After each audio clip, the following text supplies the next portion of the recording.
Okay, was everybody able to open a new family or create a new family?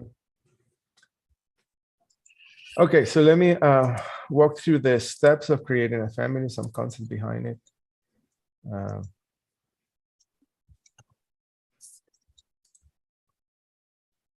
Okay, what's a family? A family is a group of elements that are associated with a specific type of category that has a common set of properties, and that have a very similar graphical representation. That is the concept of a family.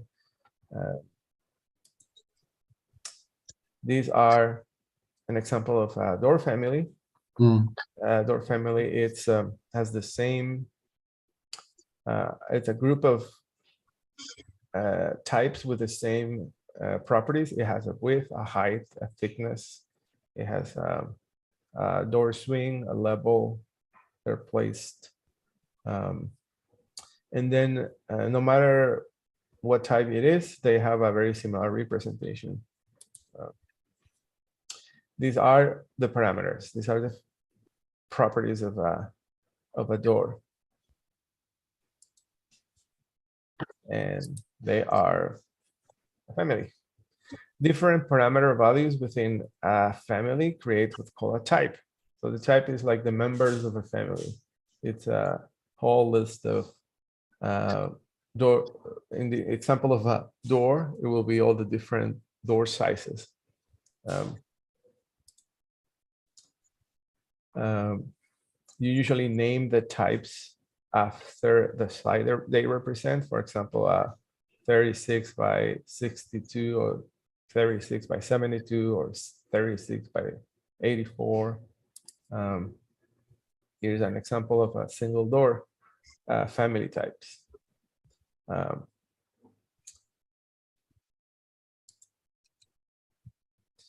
There are three types of family, and this is just to review. We have system families that are only available in the project.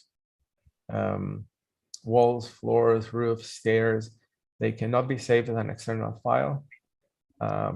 And then component files are files that you load from a predefined collection of family, and they can be loaded into the project. They can be saved inside the template, so they are readily accessible by the users. There's another type of family, which is the in-place family. They are not used very frequently. These are families that you create on the fly to represent very unique conditions. I advise against using in-place family because they cannot be shared. You can only create a single instance of it. If you're going to have more than one in-place family, it's better to create a component family. We're going to focus on creating a component family. These are the different templates. The first step when creating a family is to pick the appropriate template. And then what you have on your screen on Revit, it's the Revit family editor. And you have a user interface that looks a little different from the user interface of Revit. In particular, because you have those 3D shape tools, which under the panel of forms. This is a modeling editor that allows you to use a combination of these form creation tools to virtually create anything in 3D. It has the Create tab is a way to create solids, create three-dimensional text, and associate behaviors. For example, flip controls, which is that double arrow that allows you to swap the size of something. And then the Annotate tab, it has ways to describe to provide symbolic objects into the family editor. All right, here are the different steps, and this is like a recipe on how you create a family from scratch. And I'm gonna list the steps, and then we're gonna do it in our project. It's about, the full recipe is about 12 steps. Not all the steps are needed, depending on, you know, the objective of the family. I think that one of the first things you need to ask yourself, what is this content going to be used for? For example, if this is going to be used just for like floor plan arrangements, and you're not going to derive any 3D view out of that, or is not impacting any, you know, your intent is not to use any section or elevation, then you can just use a two-dimensional family. If the objective of the family is to give you a space coordination goal, then you build it in 3D. If the goal of the family is to provide high photorealistic representation, then you need to add extra granular information and materials and textures so that it renders properly. And so if you're not going to render anything out of this family, then don't forget about the finishes, and the key thing here is don't spend resources of time in things that are not valuable for the project. So asking what is this family going to use for is going to determine the extent of the effort applied in the creation of the family. Okay, but this recipe is everything. You start a family, you're going to add textures, you're going to add three-dimensional properties. And the second step is make use of reference planes. And a reference plane, it's there are work planes used as a reference for dictating dimensional behaviors. The work planes are visible in the family environment, but they are invisible in the project environment. And the work planes are useful because it is the element of a family that highlights or allow you to align it to another element. So reference planes help you properly align a component inside the project environment. The reference planes can be identified. You can associate a name to the reference plane. And then that's going to help you also for another user to understand what's in your mind about designing a family. I mean, the other thing to keep in mind is that we are here not just creating a standalone representation of something. We're actually designing a system of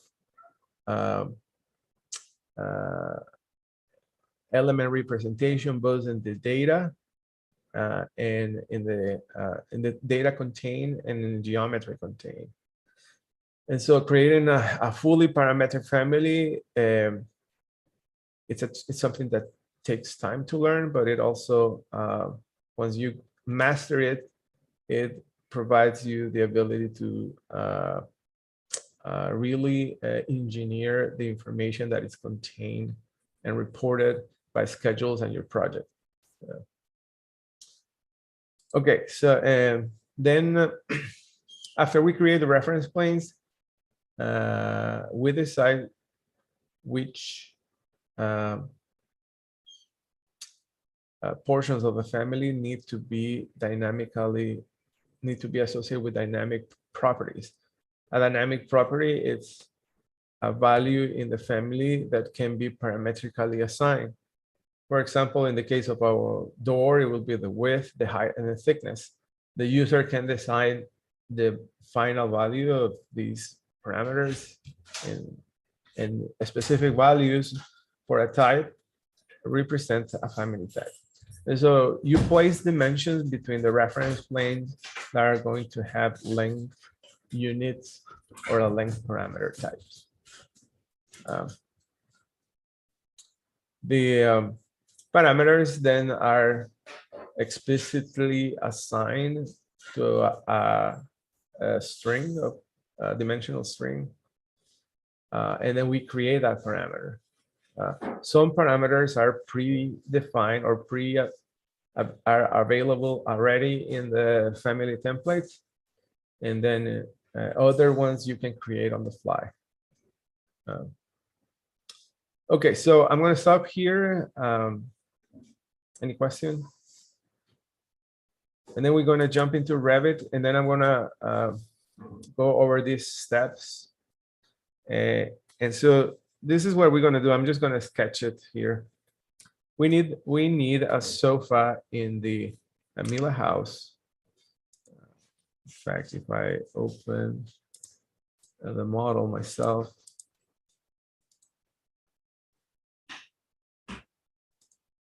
just this family. We need a sofa of a certain size with certain properties that looks like this. You have, this is an image in the background, and when I measure what this needs to be approximately, it needs to be something that's about 2'8" and 5'6" width and the depth, and then the height, I don't know, we could say it's 18 inches or 20 inches. And those are parametric properties that the family needs to have. And it's something that I can declare as a variable inside Revit. All right, so I'm going to go back to the family environment. And the first things you're going to see is this big cross at the center of the family space. These are the intersection of this reference plane is the origin. So when you bring a family into Revit, the cursor is going to be associated with that origin, and that origin is going to snap wherever you tell it to snap. The other thing you're going to do, I'm going to open the property window here and snap it. Right.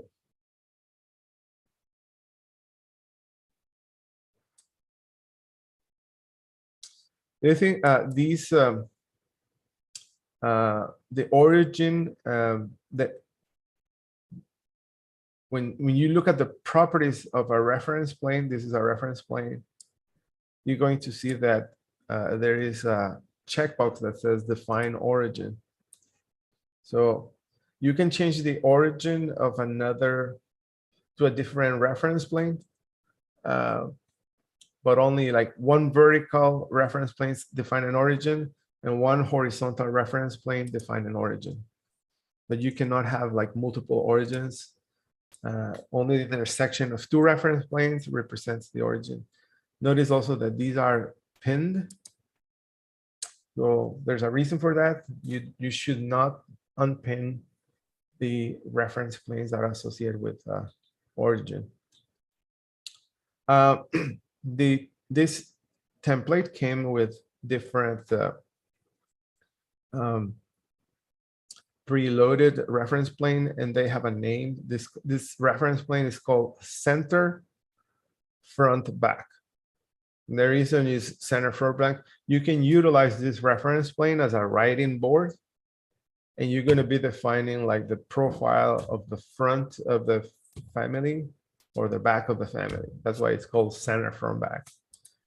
And then if you select the other one, you're going to see that the name of this reference plane is called center left right, center left right. But it means that you can utilize this as a working plane and in a right elevation or left elevation. Okay, the other thing is this button is really important in Family Editor, which is the family types. So memorize this icon because we're gonna use it very often. This is the family types. And this dialog box disclose the family parameter. So when I say open the family type dialog, when you hear me say that, that is the button that I'm referring to. Open the family type button. All right, and let's do it. Let's open the family types. So the family types are the internal properties of the family. And as you can, if you can see, if you click this identity data double arrow, these are family parameters. These are parameters that are created inside the family editor, and these are system family parameters. System family parameter. These are parameters that comes preloaded with a template, and this cannot be erased or removed. These are given by the template, and they are there because they are category specific parameters. All right, family types. That is important thing to remember. And then the other thing I want to show you here is if you go to the Create tab, there's this set of tools. These are the solid edit tools. Let me show you what those mean.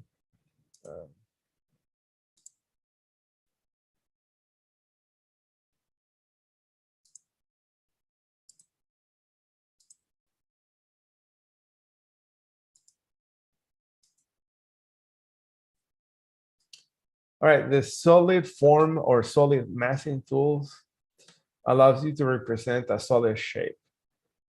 And there are 5 types of forms. You can create an extrusion, which is a profile that extrudes along the perpendicular path.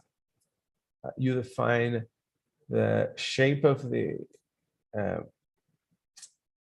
a continuous loop of sketch lines, and then you decide the height of the extrusion. This is the simplest form of solid editing.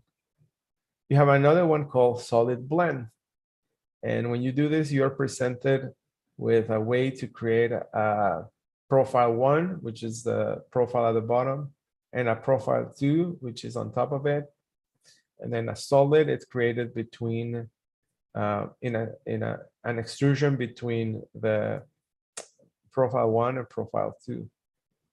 The profiles can be families. So you can create a family of the profile type, load it into the family, and then this is a nested profile. And then you can utilize nested profiles as ways to start either extrusion or a solid blend. Then we have a solid revolve. Solid revolve, it's like I think in AutoCAD it's called, what is it called? It has a specific name and my brain is blank right now, but it's like a torus. You build a profile along an axis of revolution and then define the angle of the revolve. It can be anything from 0 to 360. Then we have a solid sweep, which is a profile extruded along a path. The path can be a combination of lines and curves. And then we have a solid swept, which is a blend between 2 profiles along a three-dimensional path. And all these different elements can be combined, like you can cut a solid with another one. You can also create equal versions of the solid tools as void tools. And a void tool, it's the negative of a solid. So you can create empty, you can create blank voids, spaces intersected with solid to carve the shape of a solid. So this is what happens when you intersect a void extrusion with a solid extrusion. And so that intersections give you a greater flexibility in the way solid elements can be cut. And with a combination of voids and solids, you can practically create anything. Okay, so let's go back to Revit. So I need to decide what is going to be the origin of my family. I'm going to decide the back of the sofa, the middle point of the back of the sofa. It's going to be or it could be the corner. What I'm going to decide is the back of the middle point of the sofa. So in a sketch, which for those who start in Family Editor, it's good to pull your sketch paper and just do a little engineering or how your family is going to look like. This is going to be the sofa. I'm going to add a reference plane here. I'm going to add another one here and another one here. Then I'm going to create a property that's called the width, a property called depth. And then when I switch to an elevation, there's going to be another one called height. Then the sofa is going to have an extrusion. So if I look at the sofa using the right elevation, it's going to look like this. These sketch lines are going to be hosted by the right elevation work plane. And then this extrusion is going to have a start. It's going to go from this point to this point. Then I'm going to associate a material. And then I'm going to load it. I'm going to create different types. And the type is different values associated with the different parameter. So, so let's do it. Step number one, which is create a family template with the furniture. We did it already. Step number two, we create a reference plane. And a reference plane is under the Create tab, and use the reference plane. Not to be confused with the reference line. The reference line is a different thing. It's a reference line. It's a line that allowed me to host elements in a line fashion. So I'm not going to do anything with a reference line here. We're going to do reference plane, and the shortcut for reference plane is RP. You can just type on the fly RP, and that's reference plane. Okay, so create a reference plane. I'm gonna do a reference on the right. So click a point. Excuse me, Cesar, are we making a new file? Yeah, we created a new family using the family template furniture. Got it. Thank family template English Imperial, and use the furniture template. Any other question? Please stop me if you fall behind, because this is a series of steps that if you don't tell me, by the time I find out, a lot of steps have happened. So please stop me and ask me to repeat a sequence before you fall behind too far. Okay, all okay? Everybody okay? All right, so go to the Create tab and then type a reference plane. And I'm in the floor plan, and create a reference plane perpendicular 90 degrees pointing upwards. This is the left reference plane. I'm gonna do the same on the, as this is the right reference plane. I'm gonna do the same on the left. Sorry, after 6 p.m. I become dyslexic. This is the left reference plane. And I'm gonna do another one at the front. So reference planes are work planes that act as construction references for geometry solids, and it also allow me to create dimensional constraint. Okay, so I created 2 more reference planes. Let's give it a name. So I'm going to pick the reference on the right, and I'm going to give it a name. The name of this is right.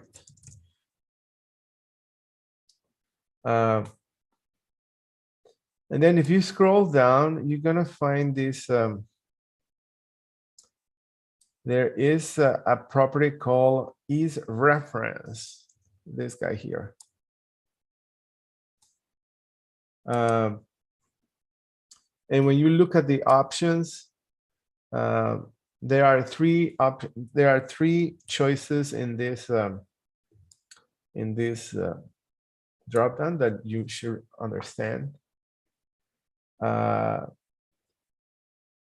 This property measures the degree of snappability or the degree of phase discovery that happened at the project side when you load this family into the project. So let me show you this in an example. You don't have to do this, but I'm just going to open a file here, the Miller House. And let's see, I'm going to pick this restroom here, or this toilet. When I am placing a dimension, you see how the toilet has this blue line that pops up? So that is a strong reference. This is telling me that when the component is loaded into the project, the reference plane is going to act as a visible reference available to the user when they are located in the family or dimensioning it. That's in the case of this door, for example. When you hover the door, you see that when I'm just hovering here from this line to this line. So these are strong references. It's a reference plane that travels as a visual aid into the project to rotate a line and place dimensions in the project. And then, so when you're in the family editor and you create these reference planes, you have to decide if you want that behavior or not. And so in the list of choices, you have not a reference. If I choose not a reference, that behavior is disabled. If I say strong reference, then it's going to pop as a available work plane in the project. So all these reference planes that we did are strong references. So just select it and change them to strong reference, all of them.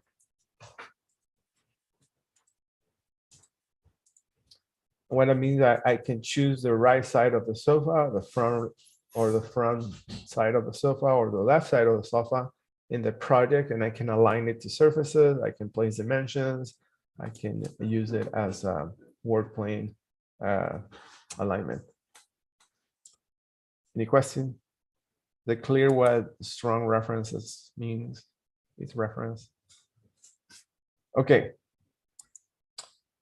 All right, so according to my presentation, according to the recipe that we were looking at.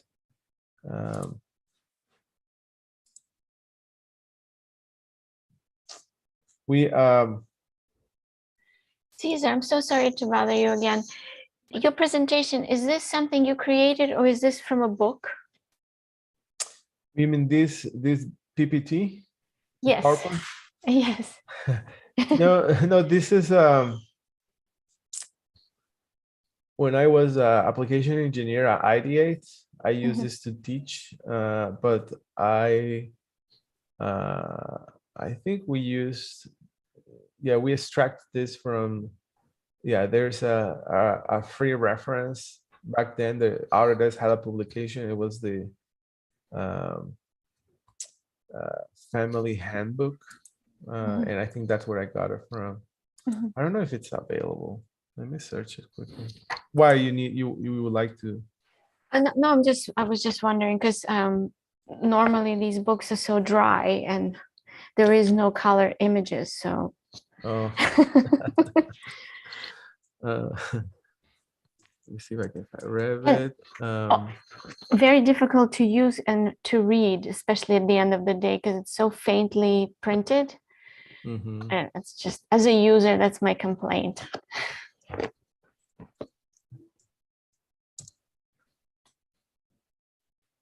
I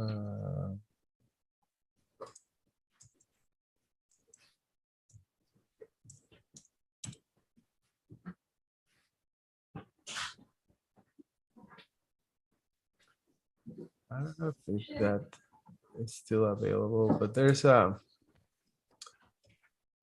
this is a guide from Autodesk University. It's from Paul Albin. I'm gonna share it with everyone. If you want to have additional information, here's a great reference. It's Paul Albin is the guy who has classes of about Revit and LinkedIn Learning, and everything I am explaining to you, it's covered there as well. Thank you.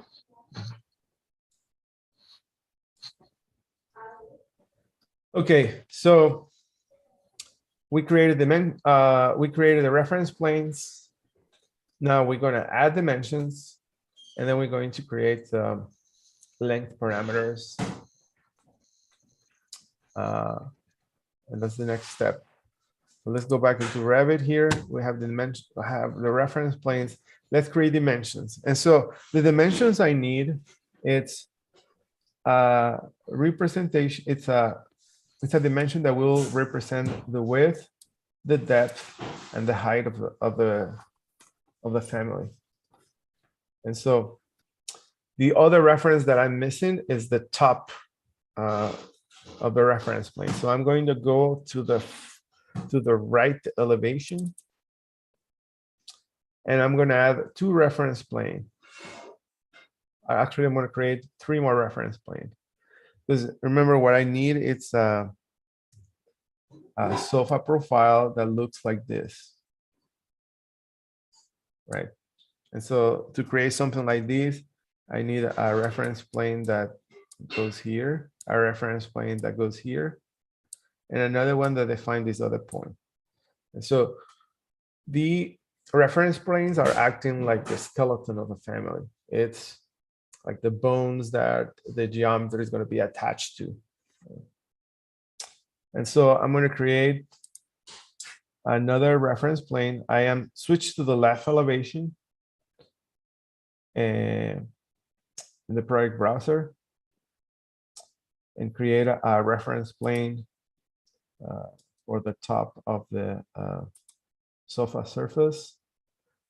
Another one for the top of the sofa. Another reference plane here. And right now the size doesn't matter that much, and another one here. So the goal here is to use the intersection of these reference planes to create the profile. The profile is going to look something like this. So repeating, you're in the family, switch to the left elevation and add this reference plane, add this reference plane, this one, and this one.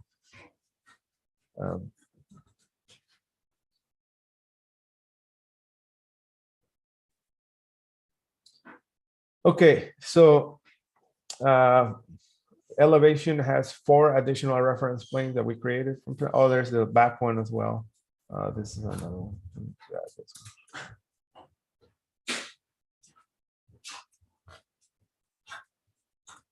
All right, you all with me? If you fall short, if the reference plane is too short, you can always stretch it or snap it to the endpoints of other ones. We have to determine if they're strong references also. That's a good reminder. Yes, Ruth. We have to select, you can select them all. And where it says other, make them strong references. Strong references are, like, again, it's going to transfer the ability to display that work plane in the model. Maybe the middle ones, these 2 small ones, they are probably going to remain fixed. You probably don't need them to be strong.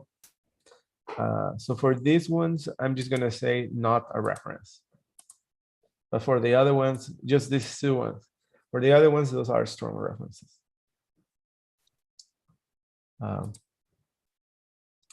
Okay, let's place the dimensions now.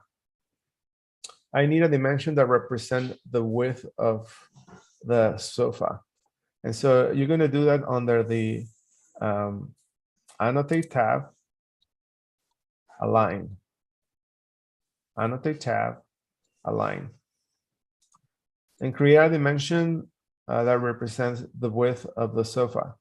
So dimensions string span between parallel work planes. So you pick the first work plane, it's the left work plane, then go to the reference plane on the right and place it. The third click is a placement click. And if you have a different value, don't worry right now. This is just the first step to create a parameter value. This is going to represent the width, and it's going to be a parameter. And then I'm going to do another one here. This is from here to here.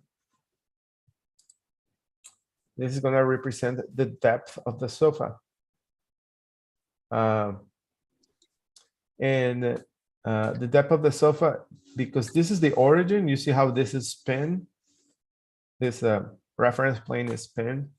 The sofa is going to grow from the pin object to the front. So what that means is whenever there are changes to the depth, the sofa is going to grow that direction because the pin reference plane is anchoring to the ground. And now, the other thing I need to make sure is that these sofa, the parameter values of the sofa make the sofa grow from the origin equally from the origin. And so what I need is that if I make changes to this value, the sofa needs to grow equally to the left and to the right.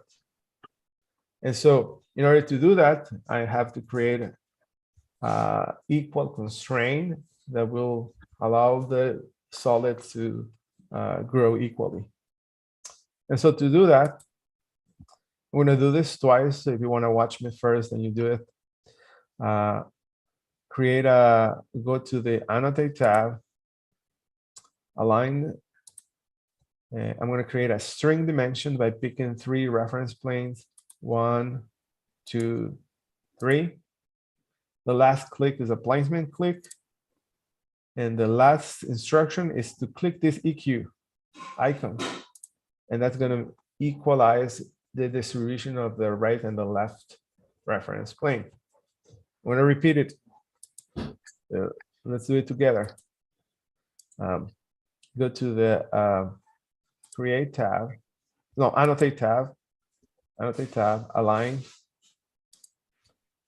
I'm going to pick 3 reference planes.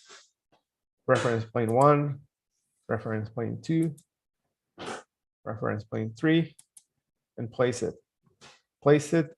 When you place it, don't click on the reference plane, because if you do it, it's going to disconnect the string to that reference plane.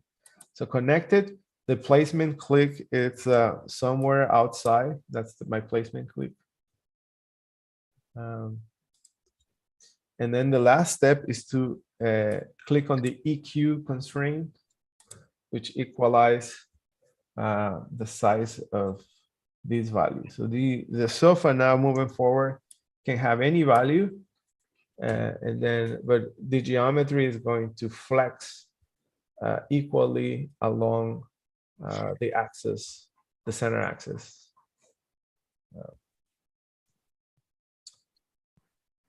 Okay, let's go to the front elevation. Any question here? You're with me? Okay, go to the front elevation and let's fix this dimensions. And so this is a sofa. Ooh, what happened with the other ones? No, it's the right elevation, my bad. Go to the right elevation. Right elevation on the project browser.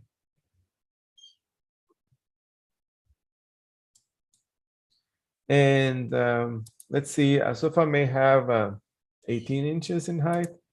So I'm going to add 18 inches. I'm going to make it fix 18 inches. So you can just click here and type 0 space 18, or just type 18 inches.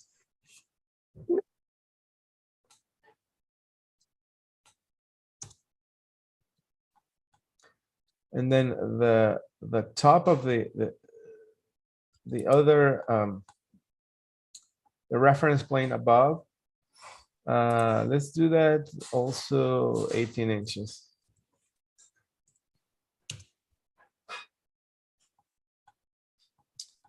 The reference plane, the 2 reference planes, I also need to be more precise where they fall. So I'm going to make them a foot. Just 12 inches. Make sure you type the inch character, otherwise it's gonna think it's feet. And then this reference plane, it's this is just gonna help me set the diagonal surface of the sofa, and this is gonna be 3 inches, 0.3. Or maybe let's do it 4. Well, that's fine. 3 inches is fine.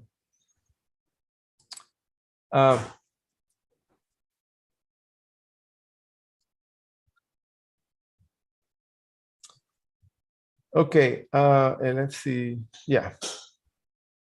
Right now, the size of the sofa, it's the width is about 3 feet.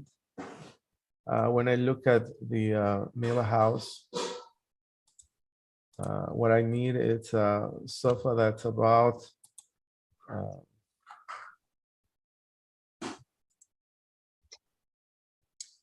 2'8". And then, oh, when I look at the height here, let's see, this is about, well, that's about 5 inches. And this is, it's about 4 inches. So I need to go back and change that. So let's go back to the right elevation. And let's pick the interior reference plane. And I'm gonna make this, let's do 6 inches. And then this other one, I'm gonna do 4 inches.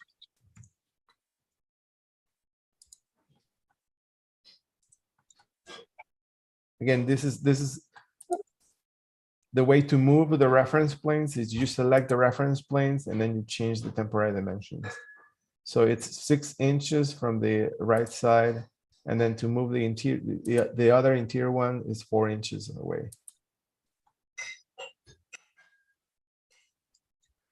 Okay, so the profile, the height there and the offsets of some reference planes here are going to remain fixed. So no matter what's the width or the length of the sofa, there are some elements in the sofa that's going to remain fixed. And those are going to be permanent constraints. So to create a permanent constraint, you create a dimension. So again, I'm in the right elevation. We're creating elevation. I'm going to create a dimension string, place it and lock it.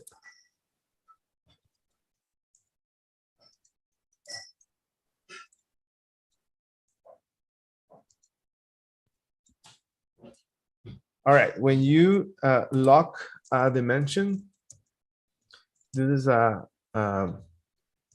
dimensional constraint. And what that means is that that dimension is going to be respected no matter the width and the height of the sofa. I can make it. Cesar, I'm having a hard time changing the dimensions. It's not letting me touch it's not letting me do that. It's just bouncing around little dots.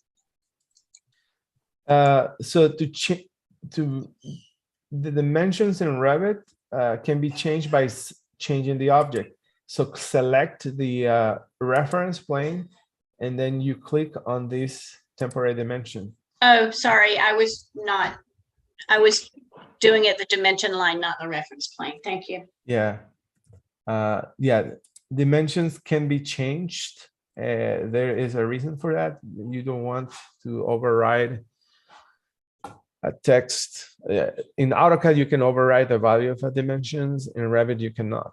So in order to make Revit report the correct size, you have to change the element. Okay, and Ruth also remember you need 6 inches for the first reference plane.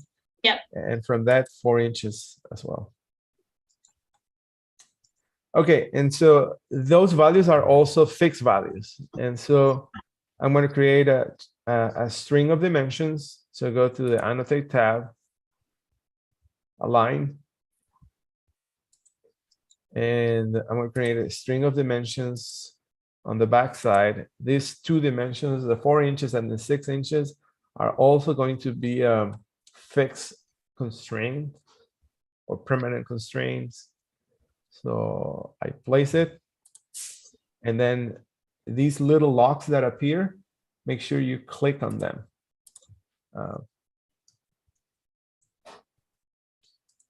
Those are also permanent constraint.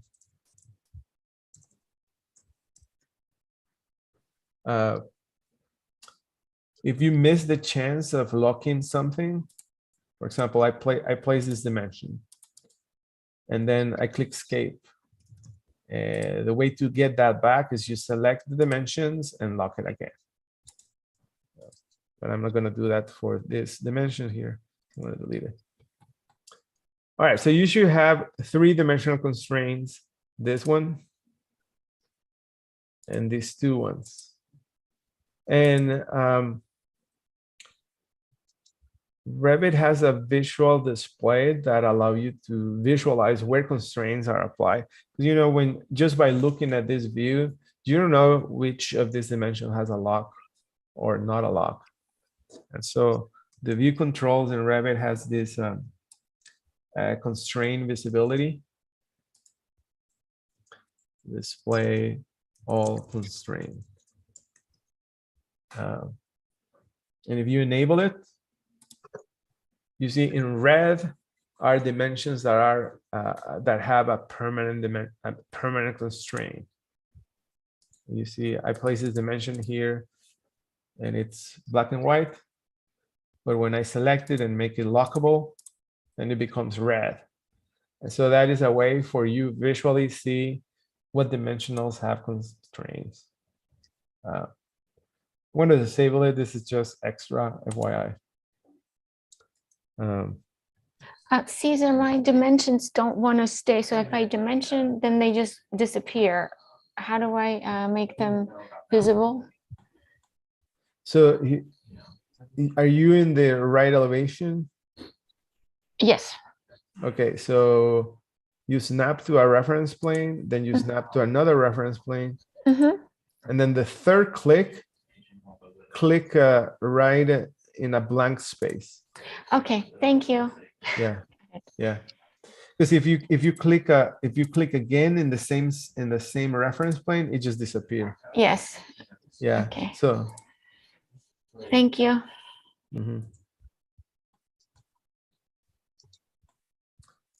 All right. Make sure you have your dimensional constraints enable those locks. Select the dimension and lock it. Select the dimension and lock it.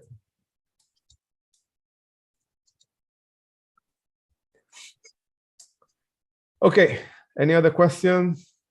If you fall behind, let me know. I want you to get it. I don't want you to just stare at it. Go to the, I'm going to switch to the floor plan, and this is what we got so far.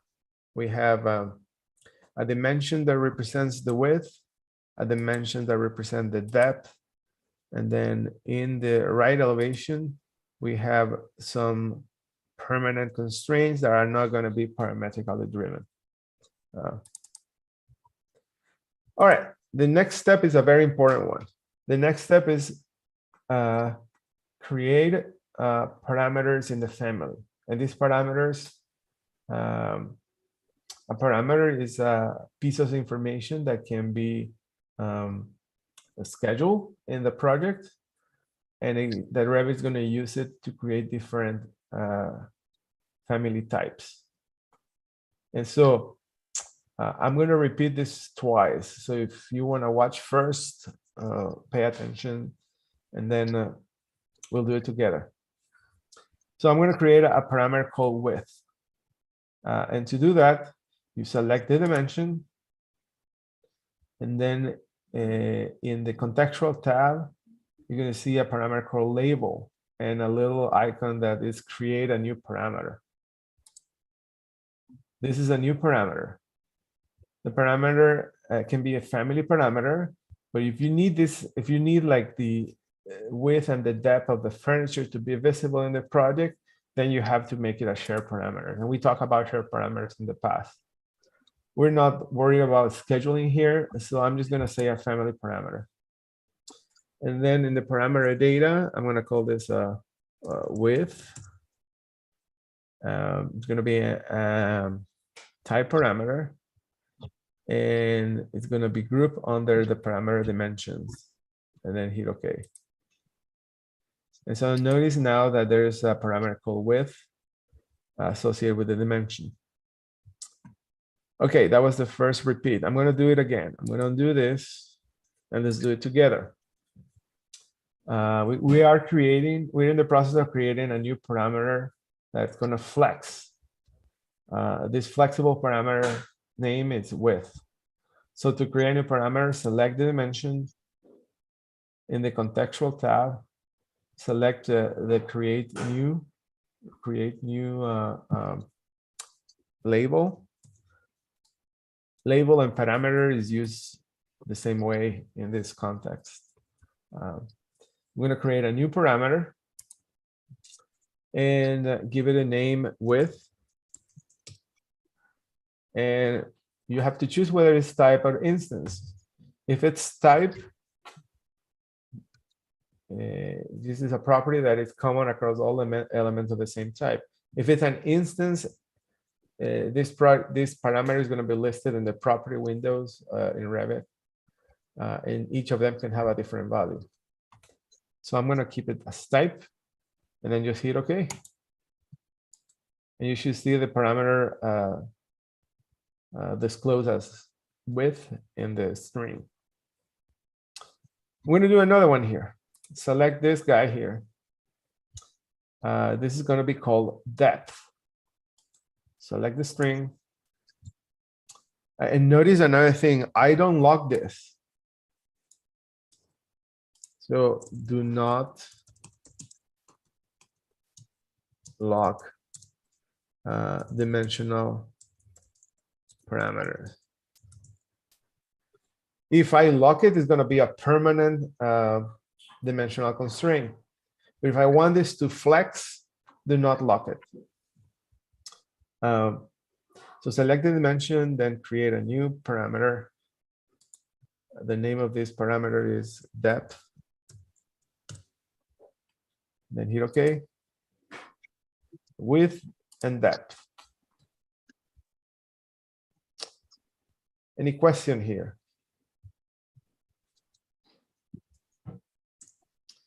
All right, so little recap of what I've done so far. We created the dimension, the reference plane. Then we place dimensions.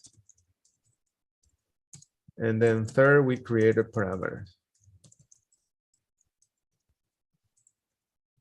And then some dimensions are dimensional constraints. They are not parameters. Some other dimensions are parameters. So you have to decide what is the part of the furniture that needs to be parametrically flexible. All right, and these reference planes act as the skeleton of the family. And now the next step is to create the geometry. But before creating the geometry, I'm asking again, is everybody with me here? Because we're going to start editing the solid as an extrusion. And if you've fallen behind, let me know. I can repeat instruction. So I'm not in the family. My properties box doesn't look like yours. It looks like linear. It says linear dimension style. That's because you have selected dimension style. Just hit escape. I see it. Yeah, got it. Sorry. Yeah. Let's save the family while we're on it. So file, save as a family.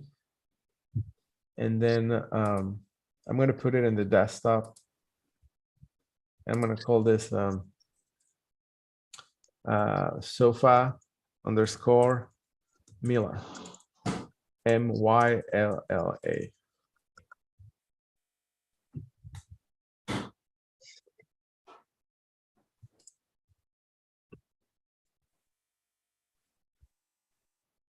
Okay, so I'm going to add now so now that I have these parameters, there's a process called flex. Flex a family means test the family parameter. All right, the way you do that is you go into the family parameters, and then you just notice that now I have these two parameters listed under the dimensions group. These are the ones I just created. These were my custom family parameter. How'd you get to the family parameter? Yeah, it's this button right here. Oh yeah, got it.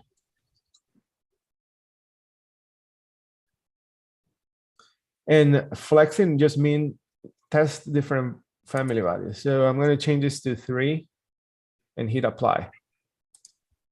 If you hit OK, the dialog box is going to close. But if you hit apply, you can preview the changes here. And notice how the family is flexing. I'm changing it to 2. Apply. Notice here in the background how it's changing. I'm going to leave it in 3. And then for the width, I'm going to leave it in 5. So I have a depth and I have a width. The depth is 3, the width is 5 feet, and it's flexing the way I wanted to. So the flex, it's correct. Now I can go to the next step.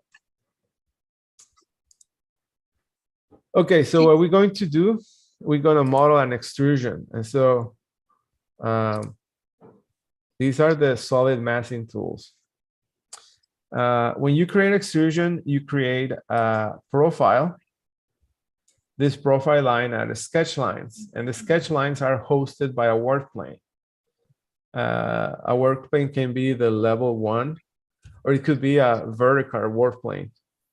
So in our case, we're going to create our loop of sketch lines hosted on the right reference plane and the vertical one.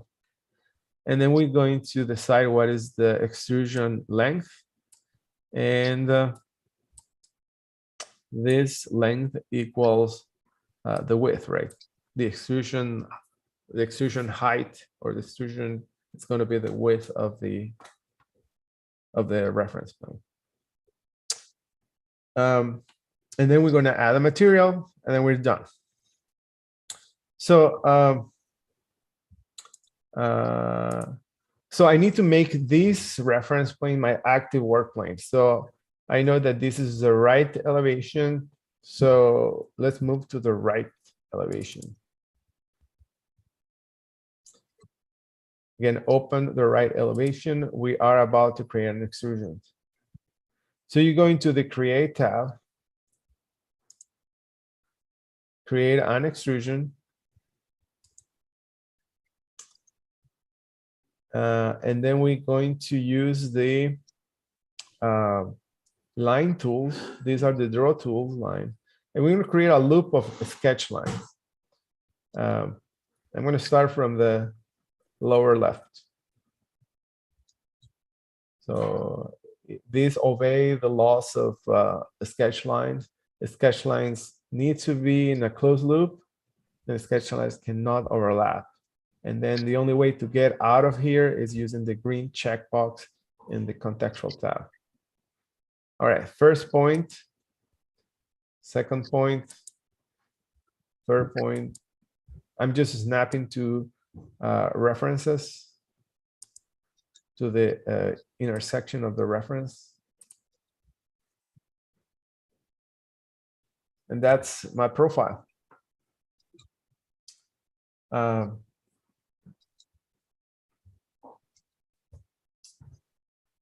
If Revit doesn't have, if the sketch line is overlapping, it's not going to be able to finish.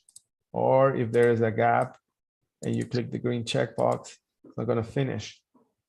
You need to make sure that the sketch loop it's in a closed loop.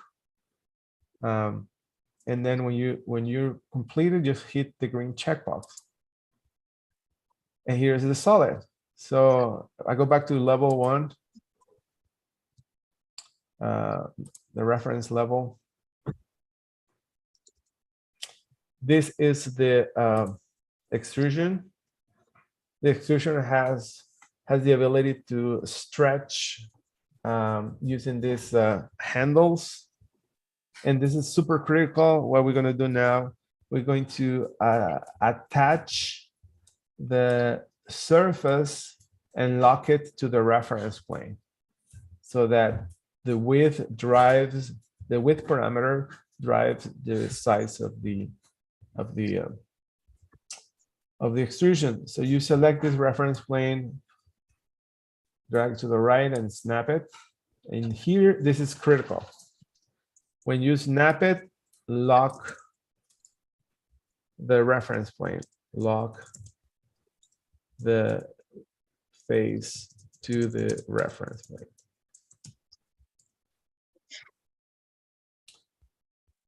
And we're going to do lock it here. And we're going to do the same in the left side. Grab the handle and the floor plan. And then stretch it to the left. As soon as you release the mouse, you're going to see this lock icon popping up. Lock it. And there you go. So I think that's all I needed to do. And the way to test if this is working is to flex it. So I'm going to go to the family types and change some of these properties. If the sofa was 4 in depth, this is working as intended. If the width was 5 feet, 6 feet, you see how it starts flexing along along the X direction.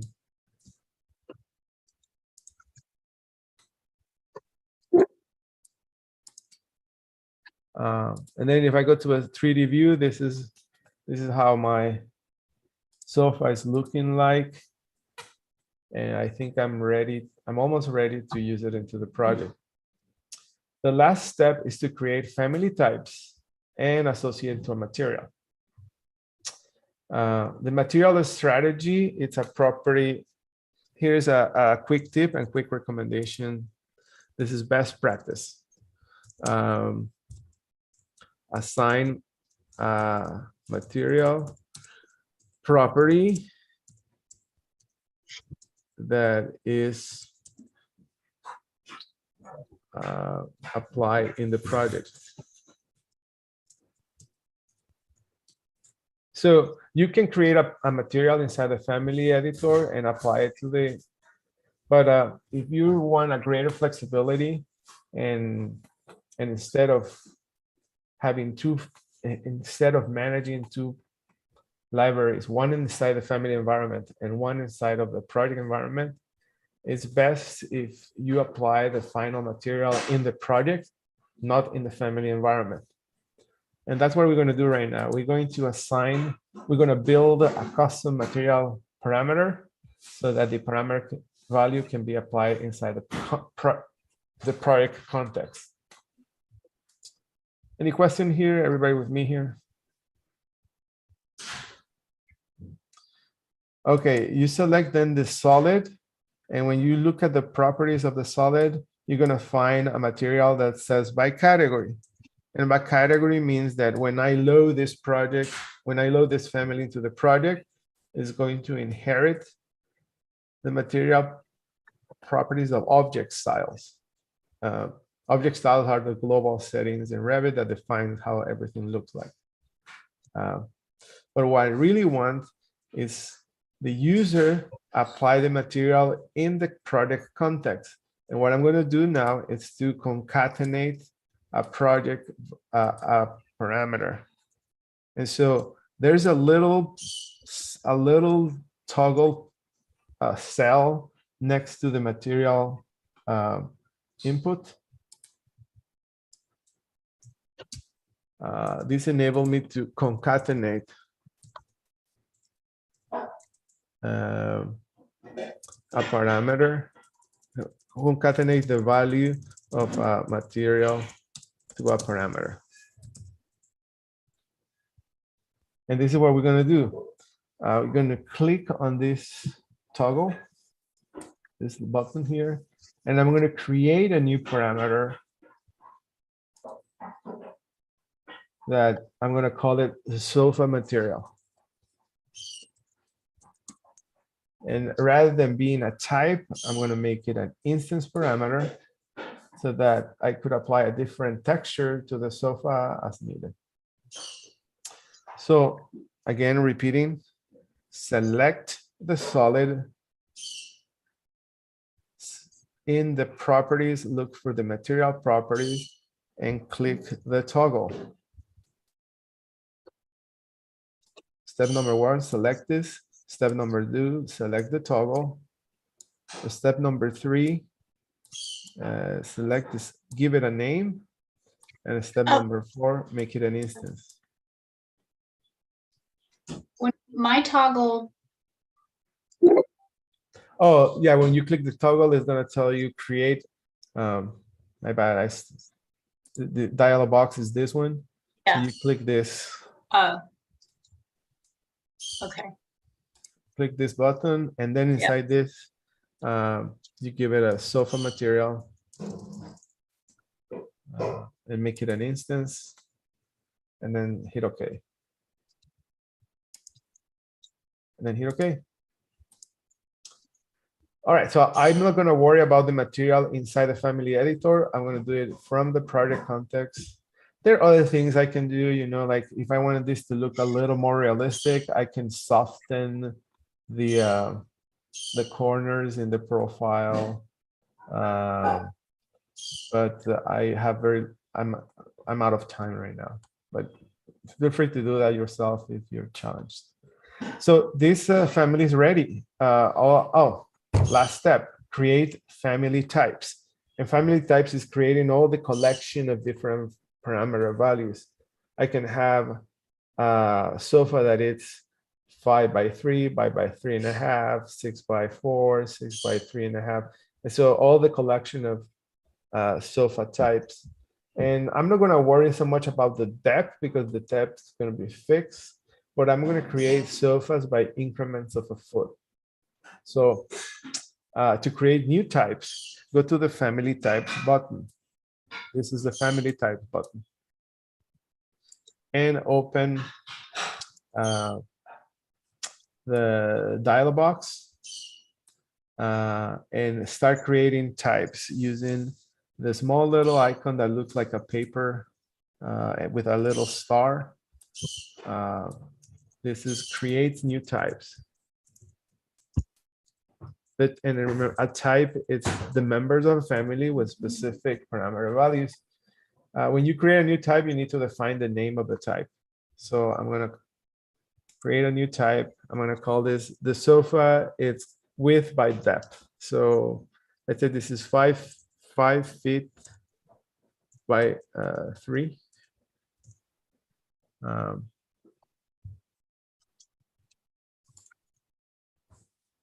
And then the width is going to be 5 feet. And keep adding new types. I'm going to create another one. This is going to be a 6 by 3. I'm going to do it in increments of a foot. So this is a 6 width by 3 foot. If the panel closes, just click this drop down. And another one, this is 7 by 3. And if the depth it was another choice, you can do it as well. I'm not going to change it for the depth. And then I'm going to do an 8 by 3. So in terms of manufacturing, this is what's happening. You know, you have all these different types, and you can do a quick rundown of all the types you have created, making sure that the values are correct. 3 by 8, 7 by 3, 6 by 3, 5 by 3. And then all these options, you can flex them in the family environment. So 5 by 3, apply it. 6 by 3, apply it. 7 by 3, apply it. 8 by 3, apply it. And so, and if the height was something I could have chosen as a parameter, I could also start changing. All right, now that the family types are created, and sorry, I'm a few minutes over the top, just load into the project and place it. Save it, save the family. Save it's the save icon in the upper left side. And then load it into the project. You need to have the Mila house open for this to work. Or you can go into the Mila house and do insert family, load family. But since we are in the family environment and I have the Mila house open in the background, I'm just going to say open into the project, load into the project. This brings the family, and notice here is the family. I'm just going to space bar to rotate. And the size doesn't look correct. Like maybe I need the 7 by 3.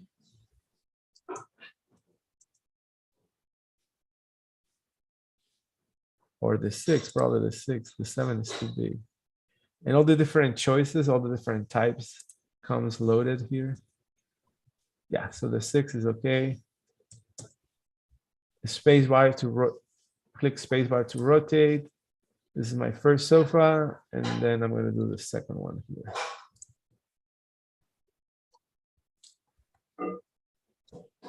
Okay. If I need this to be exactly a precise size, like I'm going to measure what is the exactly precise size of this.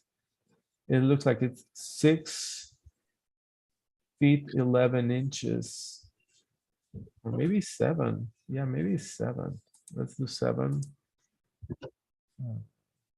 7 by 3. Yeah, I think 7 works. Yeah, 7 feet works. You can use the type selector to swap the types.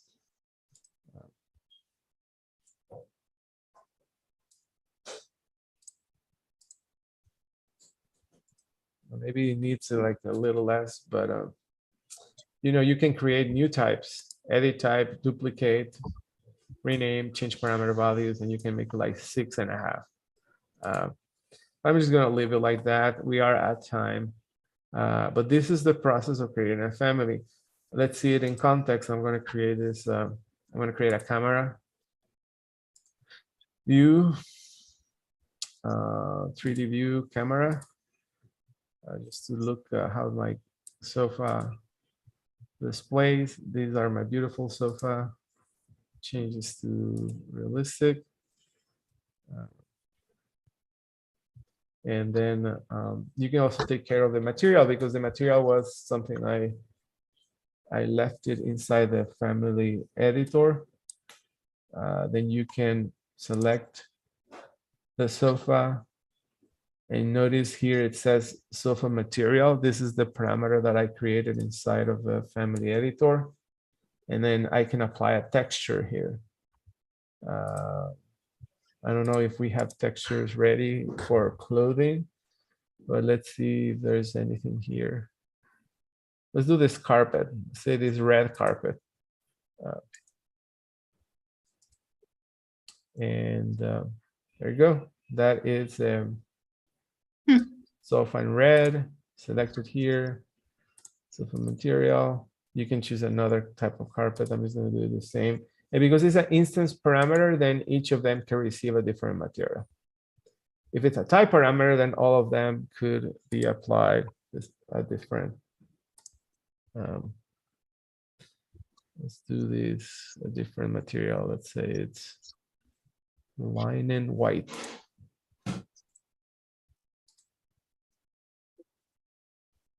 So it's the same family, but 2 different materials.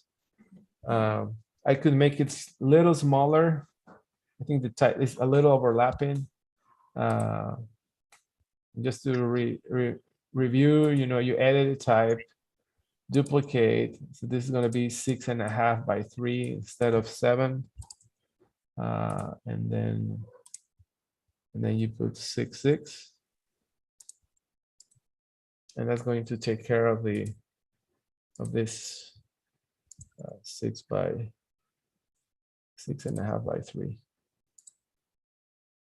There you go. And then you can put things like pillows. But we have to create a new family that's called pillow and put it on top of it. You can also be a little more granular if you want to do,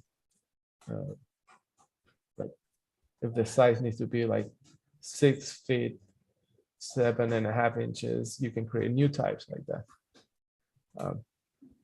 It's probably a little too tall for the, you see how it's blocking the window in the back. So probably knowing that this is like IKEA type of, it's probably shallower than 18 inches. It's probably maybe 12 inches. I don't know. But you get it. And the same way we created this is the same way we will create next class. The next class, we're going to do another family, but it's a little more complex. We're going to create custom kitchen cabinets. The same way we created this, we could create this kitchen counter here, even the table, because you're not going to find exactly this table with this size. And so you have to be able to build one from scratch. So, okay, so I'm going to stop here. I'm going to save this file. I'm going to put it in our Google Drive, and you can retrieve it for next class. In a folder, in today's folder. Today's the 14th.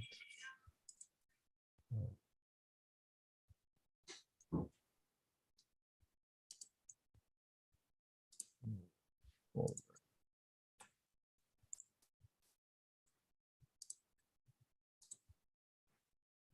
And next class, we will continue creating custom families.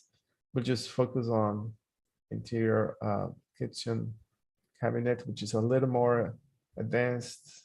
It has more steps, but the logic is the same. So, all right, so I'm going to